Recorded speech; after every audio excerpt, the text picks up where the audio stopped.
If you're running your lights 24/7, you could be wasting electricity and hurting your plants. Come on, let's find out why. Hey, but before we do, today's video is brought to you by Real Grow Lab. If you want to connect with the best growers from all over the world, get tips and tricks on how to grow the dankest plants possible, and not have to worry about the censorship we get from YouTube, Facebook, and Instagram. Go check out realgrowlab.com. Get all kinds of great Grow Talk Q&A. Plus, see all the stuff YouTube won't let me show you in these videos. Sign up and join our growing community over at realgrowlab.com. Or download the app at the Apple or Android App Store. Now let's get back to today's video. Come on, High C. Want to talk a little lighting? Everybody likes to talk lighting. Yeah, man. So my natural thoughts is when in veg, I've heard people say that it's okay to run 24/7.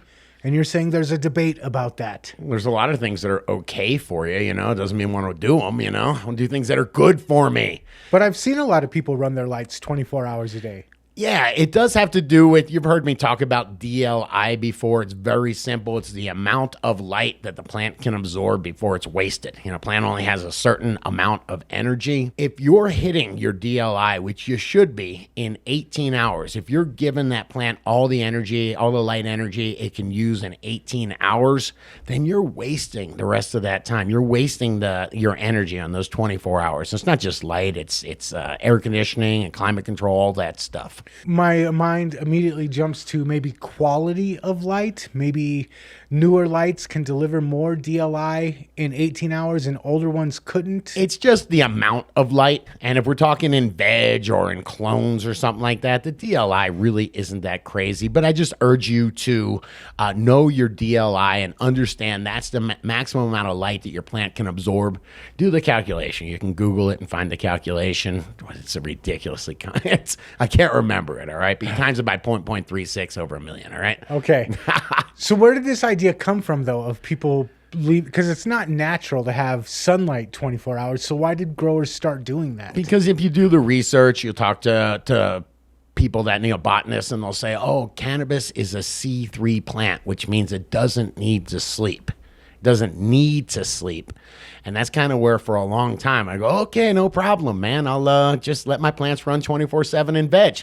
The foliage looks great.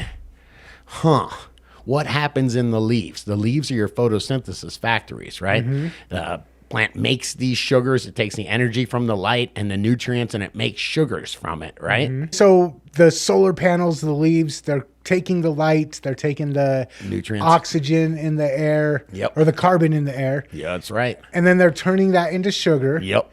And then that sugar is just kind of stagnant up there in the top of the plant? If there's a bunch of nutrient coming up and you're constantly making more nutrient because the lights are on and you're a sugar factory, what do? You keep on producing sugars, right? Mm-hmm. Now, because it's a C3 plant, what you ever hear, I went to 7th grade biology, the xylem and the phloem, it just means one goes up and one flows down. And when the light's on, it's always flowing up. Yeah, think about the stomata being open, right? Okay, wait. Yes, what are the stomatas? Oh, I'm sorry, man. Those pores. The pores on the leaves that open and close. We want them, during the day, they're wide open. It's creating this little vacuum, and it's sucking the water up so it can make plant material. Okay. The stomata's open there, so there's, I think they call it osmotic pressure, which is pulling it up. When you close those stomata at night, there's not a giant line of people. I'm thinking like a concert is what I was trying to make an analogy of it. Constant, line into the concert, and you're one guy trying to go out. Good luck.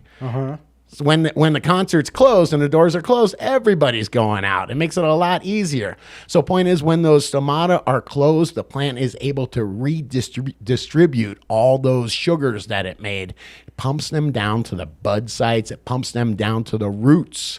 Oh, and the roots are where the microbes are holding nutrients, waiting for sugar to Yes. Okay. Yes. So it becomes this circle type thing, and you just end up with a healthier plant than you would if you just ran them 24 hours a day. 24 hours a day, it's deceptive. It took me a long time to figure this out because your leaves will look great. Your foliage will look great. The top of the plant will look great. The top of the plant, yes, but everything that needs to go on underneath for flowering. Don't forget, at some point soon, you're going to bring these down to 12 hours on, 12 hours off.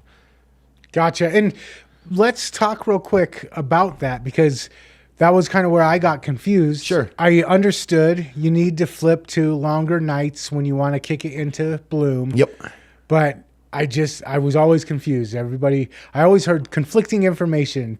18 hours of light, 24 hours of light. You're saying 18 is what you go with. That's what I go with. I've always heard bro science about it.